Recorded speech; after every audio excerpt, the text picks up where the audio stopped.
வணக்கம் நண்பர்களே, welcome to my channel. CCF ongoing Ranji trophy மேட்சஸ்ல வந்து பாத்தீங்கன்னா ரவீந்திர ஜடேஜா, ஷர்துல் தாக்கூர், சுப்மன் கில் கலக்கி இருக்காங்க. ஒரு பக்கம் ரவீந்திர ஜடேஜா ஃபர்ஸ்ட் இன்னிங்ஸ்ல 5 விக்கெட், செகண்ட் இன்னிங்ஸ்ல 7 விக்கெட், மொத்தம் 12 விக்கெட் எடுத்து சௌராஷ்டிரா வின் பண்ணி கொடுத்துட்டாரு அகைன்ஸ்ட் டெல்லி.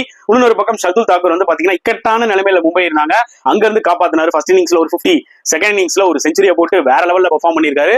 இன்னொரு பக்கம் பாத்தீங்கன்னா சுப்மன் கில், அதாவது பஞ்சாபோட கேப்டன், ஃபர்ஸ்ட் இன்னிங்ஸ்ல ஃபெயிலியர் ஆனாலும் செகண்ட் இன்னிங்ஸ்ல ஒரு ஃபேண்டாஸ்டிக் 102 அடிச்சிருக்காரு.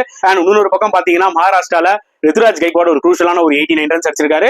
அண்ட் அன்பார்ச்சுனேட்லி வந்து பாத்தீங்கன்னா நம்மளோட other big stars like Rohit சர்மாவோ, ஜெய்ஸ்வாலோ, பண்டோ பெருசா கான்ட்ரிபியூட் பண்ணல. பட் அதுக்காக அவங்களை கிரிட்டிசைஸ் பண்றதுல அர்த்தமே கிடையாதுங்க. ரொம்ப நாள் கழிச்சு வந்து டொமஸ்டிக் விளையாடுறாங்க. ஜெய்ஸ்வாலும் ஆல்ரெடி விளையாடி தான் இருக்காரு. சோ ரோஹித்தா இருக்கட்டும், பண்டா இருக்கட்டும், டெஃபினட்டா அடுத்த ரவுண்ட்ல உண்மையே பெட்டரா பெர்ஃபார்ம் பண்ணுவாங்கன்னு நினைக்கிறேன். And at the same time இந்த மாதிரி பிளேயர்ஸ் எல்லாம் டொமஸ்டிக் கிரிக்கெட் விளையாடுறதுனால எவ்வளவு வேல்யூ இருக்குன்னு பாருங்க. கூட இருக்க பிளேயர்ஸும் நிறைய கத்துக்கலாம். பிளஸ் ஒரு நார்மல் டொமஸ்டிக் பிளேயர் வந்து பாத்தீங்கன்னா ஒரு ரோஹித் சர்மா விக்கெட்டோ ஒரு பண்ட் விக்கெட்டோ எடுத்தா வெளியில தெரியுறாங்க. சோ எந்த அளவுக்கு டேலண்ட் தெரியுது பாருங்க. இதெல்லாம் தான் மெயின் ரீசன்ஸ் இவங்க டொமஸ்டிக் கிரிக்கெட் விளையாடுங்கன்னு சொல்றது.